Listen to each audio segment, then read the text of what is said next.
This channel does not promote any violent, harmful, or illegal activities. All content provided by this channel is meant for an educational purpose only.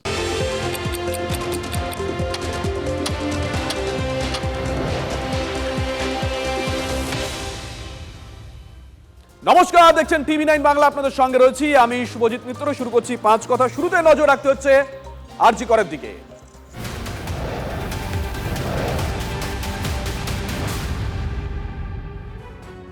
আর আগামী আধ ঘন্টায় একের পর এক super exclusive ছবি তুলে ধরবো আমরা। সুপারের আশ্বাসী সার, যে তিমিরে আরজি কর সেই তিমিরে আজকেই পড়ে আছে।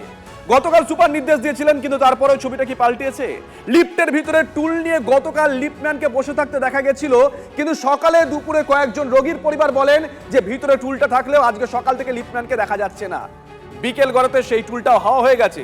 বিকেল 4টের পর, ঘড়ি ধরে বলছি আমরা দায়িত্ব নিয়ে, বিকেল 4টের পর সেই টুলও হাওয়া। টিভি9 বাংলার হাতে এসেছে বেশ কয়েকটা ছবি। তার আগে আপনাদেরকে সকালের ছবিটা একবার দেখাবো, ঠিক কি ক্যামেরায় ধরা পড়েছিল।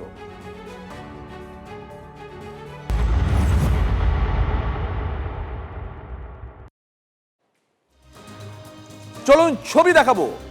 গতকালই সুপার আশ্বস্ত করেছিলেন, কিন্তু আজকের ছবিটা একবার দেখুন।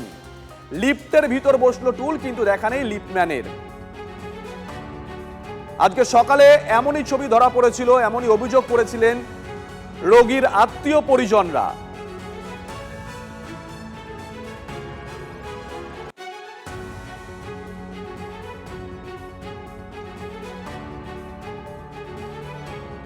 সময় গিয়েছিলাম তখন তো দেখলাম ছিল না কেউ। তখন আমরা টুল ছিল, লোকটা ছিল না। আমরা তো আমাদের মতো গিয়ে উঠে গিয়ে ওপরে গিয়ে ছেলেকে খাইয়ে টাইয়ে দিয়ে আবার 9টার সময় না টুল থাকে, আমরা নিজেরাই সব নেমে আসি। কালকে ছিল, আজকে দেখছি না। সে কি নেই না আশপাশে গেছে? আমি যা বলতে পারছি না, কি কোথায় গেছে কি না গেছে বলতে পারছি না। 24 ঘন্টার মধ্যে আশ্বাস মিলেছিল লিফটের মধ্যে থাকবে টুল, আর টুলের ওপর থাকবেন একজন লিফটম্যান। কিন্তু 24 ঘন্টা পরে টুল থাকলো, দেখা গেল না লিফটম্যানের। সেরকমই বলছেন রোগীর আত্মীয় পরিজনরা। ক্যামেরায় সূর্যেন্দু সংশোধন, টিভি9 বাংলা। হাসপাতালে চিকিৎসা করাতে এসেছেন রোগী, তার আত্মীয় পরিজনরা কি বলছেন আপনাদেরকে শোনালাম। আর এবার শোনাবো, বলা ভালো মনে করিয়ে দেবো। আরজি কর হাসপাতালে সুপারকে মনে করাচ্ছি। সপ্তর্ষি চট্টোপাধ্যায় গতকাল ঠিক কি বলেছিলেন শুনুন। নেগলিজেন্স, এটা তো মানতেই হবে আমাকে। তার মানে অ্যাক্সিডেন্টাল ডেথ তো যদি আমরা আরও বেশি আগে থেকে যদি কন্টিনিউয়াসলি লিফটে যদি লিফটম্যান থাকতো, মৃত্যু কখনোই হতো না। তো সেইভাবে ধরতে গেলে যে আপনি যদি বলেন যে এটাকে প্রশাসনিক ব্যর্থতা, আমি নিশ্চয়ই মেনে নিচ্ছি দেয়ার ওয়াজ আ ফল্ট, বাট এই ফল্টটা যেন পুনরায় রিপিট যাতে না হয়। 32টা লিফট আরজি করে আছে, প্রত্যেক লিফটের ভিতরে লিফটম্যান না থাকলে এই লিফটার কাউকে আমরা অ্যালাউ করছি না। আমাদের কাছে এই অভিযোগপত্র কোনোদিন আসেনি যে লিফটম্যান থাকে না, যেটা আমরা আজকে জেনেছি। এবং এটা তো একটা কাঙ্ক্ষিত ব্যাপার যে সব জায়গায় লিফটম্যান থাকতে হবে। তাই জন্য আমি আবার বলছি, it's an SOP and it will be followed from today only, যে যতগুলো লিফট আরজি করে আছে প্রত্যেক লিফটের বাইরে নয়, এবার থেকে ভিতরে একটা স্টুল নিয়ে, যেরকম আমরা বিভিন্ন জায়গায় দেখি লিফটম্যান বসে থাকবে। তাহলে যে যান্ত্রিক ত্রুটি হয়, এরকম ঘটনা যাতে পুনরাবৃত্তি না হয়, তাই জন্য এবার থেকে সমস্ত লিফটে আরজি করে will be always manned by a liftman inside. না লিফটম্যান ছিল না, টুল ছিল, লিফটম্যান ছিল না।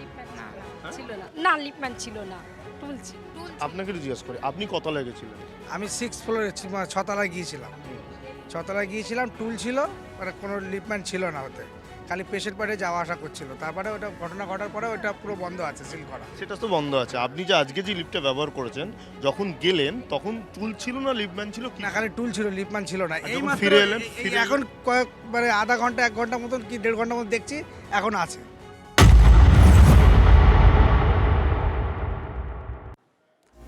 আরজি কর হাসপাতালের সুপার গতকাল বলেছিলেন প্রত্যেকটা লিফটে লিফটম্যান থাকতেই হবে, এটা এসওপির মধ্যে পড়ে। খুব ভালো কথা। অনেকেই মনে করেছিলেন হয়তো একটা ঘটনা থেকে হাসপাতাল কর্তৃপক্ষ কোনো শিক্ষা নিয়েছে, কিন্তু আজকে সকালের ছবি আপনাদেরকে আমরা দেখালাম। রোগীর আত্মীয় পরিজন বলছে সকাল 7টার সময় তারা গেছেন, গিয়ে দেখছেন কোথাও কিছু নেই। লিফট রয়েছে, টুল রয়েছে, কিন্তু লিফট ম্যান নেই। আর বেলা গড়াতে বিকেল 4টের সময় ওই লিফট সকালবেলা ছিল, সেটাও বেলার পরে হাওয়া হয়ে গেছে। সেই টুলটাও নেই। টুলটা একবার দেখুন, ছবি দেখুন। সকালে টুল ছিল, লিফট ম্যান ছিল না, আর বেলা গড়াতে টুলটাও ভ্যানিশ। ছবিটা একবার দেখুন, এক্সক্লুসিভ ছবি, টিভি 9 বাংলা, বিকেল 4টের ছবি। না ট্রমা কেয়ারে টুল আছে, না এমার্জেন্সিতে টুল আছে। লিফটম্যান ছেড়ে দিন, সকাল থেকেই ছিল না। এই হচ্ছে বিকেল 4টের ছবি। সুশোভন আমাদের সঙ্গে রয়েছেন। সুশোভন, দায়িত্ব নিয়ে বলছি, আমরা ঘড়ি ধরে ধরে খবর করেছি, সকাল থেকে তুমি টানা লাইভ দিয়ে যাচ্ছ। সকালের ছবি আমরা দেখিয়েছি, সকালের বক্তব্য শুনিয়েছি, বেলার দিকে ছবি কি পাল্টিয়েছে জানার জন্য আবারও বেলার ছবি আমরা তুলেছি, বেলার বক্তব্য শুনিয়েছি লাইভে, তুমি শুনিয়েছিলে লাইভে। বিকেল 4টের সময় সেই ছবিও তুলে ধরেছি আমরা। সকাল থেকে কয়েকটা টুল ছিল, বিকেলের পর সেগুলোও নেই। কি সুন্দর কথা, এসবই মানতে হবে, লিফটে টুল থাকবে, লিফটম্যান থাকবে। সুশোভন, দেখো, রোগীর আত্মীয় পরিজন থেকে চিকিৎসকরা তারা একটা কথা বলছেন যে এই যে আরজিকর হাসপাতাল, এখানে 32খানা লিফট রয়েছে। সেই 32খানা লিফটের মধ্যে বেশিরভাগ লিফটেই কিন্তু কোনো সিকিউরিটি গার্ড নেই। এবং এবার তাহলে তোমার প্রশ্ন হতে পারে, তাহলে কতগুলো রয়েছে? যেগুলোতে রয়েছে তা কিন্তু হিসাব করেও তারা মনে করে বলতে পারছেন না। অর্থাৎ যে কথা বলা হয়েছিল যে একজন লিফটম্যান থাকবে, টুল থাকবে, সেটা নেই। যখন গতকাল সুপারের সঙ্গে দেখা করলো চিকিৎসকরা, তখন কিন্তু তাদের একথা বলা হয়েছিল যে 32টা লিফটের যদি 4 শিফটে লোক রাখতে হয়, তাহলে সেই সংখ্যাটা 120 জনের বেশি। 120 জনকে এই মুহূর্তে আরজি করে নেওয়ার মতো যে ক্ষমতা বা এই মুহূর্তে পরিস্থিতি নেই, তাহলে সময় লাগবে। খুব স্বাভাবিক, দেখো, একটা বৃহৎ যদি পরিকল্পনা করতে হয়, সময়, পরিকাঠামো সবারই প্রয়োজন, এটা কেউ অস্বীকার করবে না। কিন্তু যে কথা বলা হলো, সেই জায়গায় দাঁড়িয়ে এখনো পর্যন্ত যে খামতি রয়েছে, সেই খামতিটা কিন্তু বারবার স্পষ্ট হচ্ছে। আর এই জায়গা দিয়ে একটা খুব সাধারণ তোমার আমার প্রশ্ন উঠে আসবে, যারা এইসব হসপিটালগুলোয়, এইসব হসপিটাল যারা ব্যবহার করেন বা যারা আসেন, তারা কিন্তু খুব একটা যে ভালো লিফট চালাতে পারেন বা তারা তাই তো সুশোভন, আমরা সকাল থেকে এই প্রশ্ন তো তুলছি। যারা দূর দূরান্ত থেকে, গ্রামগঞ্জ থেকে হাসপাতালে আসেন, সরকারি হাসপাতালে অনেকেই আছেন নিত্যদিন তারা লিফট ব্যবহার করেন না। আবারও দায়িত্ব নিয়ে বলছি, অনেকেই আছেন, হয়তো তোমার বাড়ির বড়রা যারা আছেন বা আমার বাড়ির বড়রা যারা নিত্যদিন লিফট ব্যবহার করেন না, এই দোতলার সেকেন্ড ফ্লোরে অনেক সময় কনফিউজ হয়ে যান। অনেকেই আছেন বয়স্ক, তারা বুঝতে পারেন না 4 তলায় বা 5 তলায় দাঁড়িয়ে আছে যে লিফটটা ওপরে যাবে না নিচে যাবে। অথচ দিনের পর দিন আমরা সরকারকে ট্যাক্সের টাকা দিয়ে যাব, কিন্তু সরকারি হাসপাতালে এই অবস্থা দেখতে হবে। তোমার কাছে এই প্রশ্ন নিয়ে আসবো, তার আগে আপনাদেরকে আবারও দুটো ছবি দেখাই। শুরুতেই বলেছিলাম না যে আগামী আধ ঘন্টায় একের পর এক এক্সক্লুসিভ ছবি দেখাবো। ছবিটা দেখুন, বিকেল 4টে, রোগীদের পরিবারের দেওয়া ছবি, এমার্জেন্সি বিল্ডিং এর ভিতরের ছবি আপনাদেরকে দেখাচ্ছি। সকালে টুল ছিল, কিন্তু বিকেলে টুল গায়েব হয়ে গেছে। ট্রমা কেয়ারের ছবি আপনাদেরকে দেখাচ্ছি। পাশের ছবিটা দেখুন, লিফট নাম্বার 2, লিফট নাম্বার 3। ওই লিফট নাম্বার 3-এ সকালে টুল ছিল, কিন্তু বিকেলের পর বেলা গড়াতে এই বিকেল 4টের সময় সেই টুলটা ওখান থেকে ভ্যানিশ হয়ে গেছে।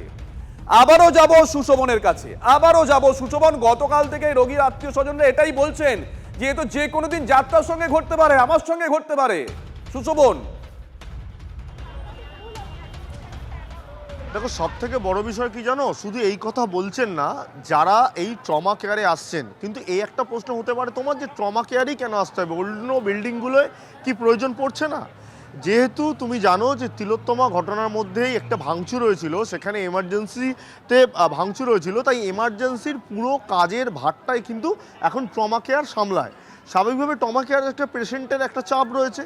এবার যারা আসছেন তারা কিন্তু অনেকেই আজকে আর লিফট ব্যবহার করছেন না, তার কারণ তারা এই খবরটা বারবার দেখছেন, তারা অনেকেই নিজেরাই ভয় পাচ্ছেন, তারা লিফট ব্যবহার করতে ভয় পাচ্ছেন। আর যারা লিফট ব্যবহার করছেন তারা কিন্তু নিজেরাই অনেক সময় ব্যবহার করছেন। নজর থাকবে সুশোভন, সেই নজর থাকবে, নজর রাখো।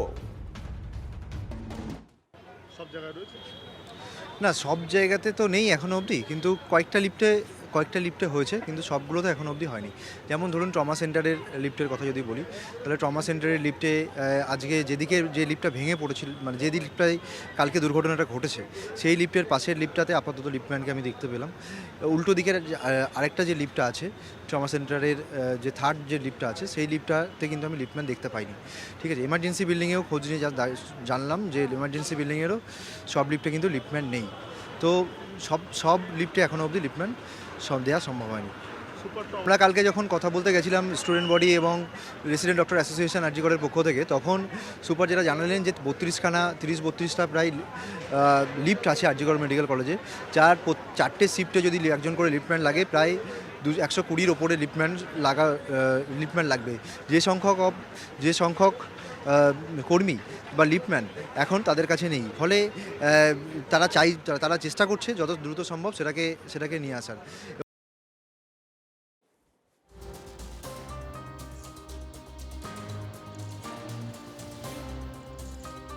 আমরা আপনাদেরকে এক্সক্লুসিভ সেই ছবি দেখাচ্ছি।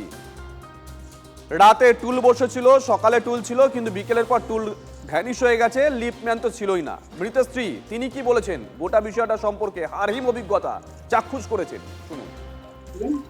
আমি একদম বেসমেন্টের নিচে গর্তে পড়ে গেছিলাম, তারও নিচে গর্ত। আচ্ছা। মাঝে ফেসে ফেসে ওপরে একদম ছিঁচড়ে নিয়ে গেছে। ওপরে ওর ছেঁচড়ে আবার উঠিয়ে নিয়ে গেছে, কিছুটা নিয়ে গেছে, থেমে গেছে তো, আবার যে চালু করেছে আমার হাতে এসে পড়েছে। তারপরে কখন আপনার কি পায়ে হাতে কোথায় কোথায় লেগেছে? আমার আঘাত লেগেছে, দিয়ে ছেলে তখন কোথায়? ছেলেকে তো পড়ে গেলাম আমরা দুজনে যে গর্তের মধ্যে, অন্ধকারে গর্ত। ওকে তখন আমি যেখানটাতে আমরা ফেসে গেছিলাম উপরে গ্রিল ছিল, উপরে ওকে চাপিয়ে দিলাম। তারপরে আবার দরজাটা বন্ধ হয়ে গেল। ও দরজার রেলিং এর মাঝেই ওখানে চুপ করে বসে থাকে, আর সমানে ও চিৎকার করছে, আমিও চিৎকার করছি, ওটাকে বলেই যাচ্ছি, শুনতে পাচ্ছি কি পাচ্ছি না, আমি তো কিছু বুঝতে, জল দাও, শুধু বাঁচানো যাবে না, ওরা ভাবছে আমরা শুধু আটকাচ্ছি, কিন্তু এই যে অ্যাক্সিডেন্টটা ঘটেছে ওরা তো বুঝতে পারছে না। বলছি রক্তারক্তি। কতক্ষণ আটকে ছিল?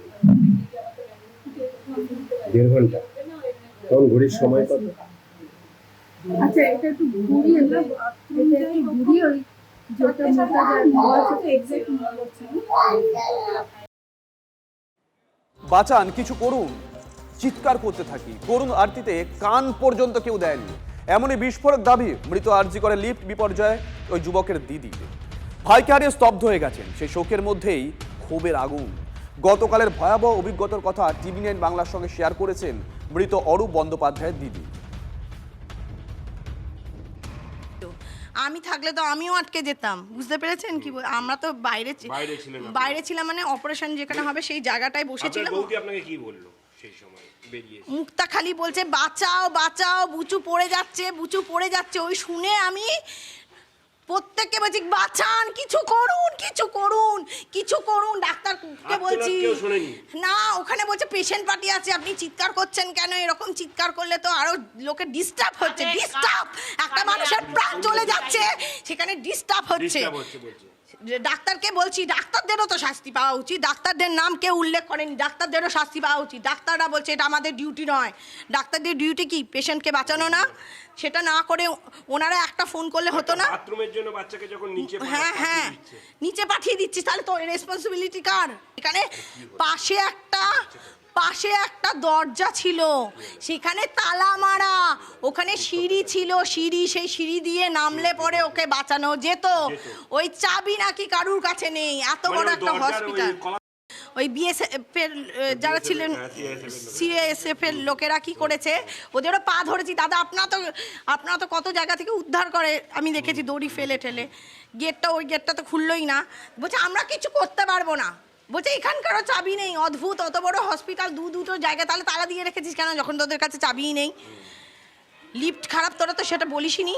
হ্যাঁ, তারপরে যখন আমরা চিৎকার করে যাচ্ছি, আমি চিৎকার করে যাচ্ছি, সবাই চিৎকার করছে, তখন পিছন দিক দিয়ে বলছে চলুন, পিছন দিক দিয়ে নিয়ে গিয়ে দরজা গেট খুলে, তাহলে আগে যদি বার করতো আমার ভাইটা তো বেঁচে যেত, তাহলে আগে কেন বার করেনি? নিচ থেকে আগে বার করলে ওকে পুরো ছেঁটলে দিয়েছে। ও সব থেকে ভালো ছেলে, পাড়ার মধ্যে সবার উপকার করে এসে, আজকে ওর এই পরিণতি হওয়ার কথা নয়। অরূপ ব্যানার্জি ওটা হচ্ছে আমার ছোটবেলাকার বন্ধু।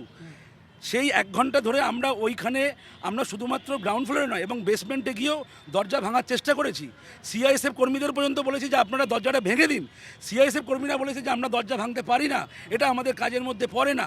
আমরা লাস্টে পায়ে ধরেছি এবং আমার এক ভাই আছে পিছনে, ও ছিল ওই দিনকে স্পটে, ওর নাম হচ্ছে অক্ষয় সরকার, ও ছিল, ও গিয়ে হাতে পায়ে ধরেছে যে দরজাটা ভাঙলে অরূপ ব্যানার্জি বেঁচে যাবে, অরূপ ব্যানার্জি বেঁচে যাবে, কিন্তু কোনো কথা তারা শোনেনি। তারা উল্টে সিআইএসএফ কর্মীরা বলেছে আমরা যদি দরজা ভেঙে দিই তাহলে আমাদের এগেনস্টে অ্যাকশন নেওয়া হবে।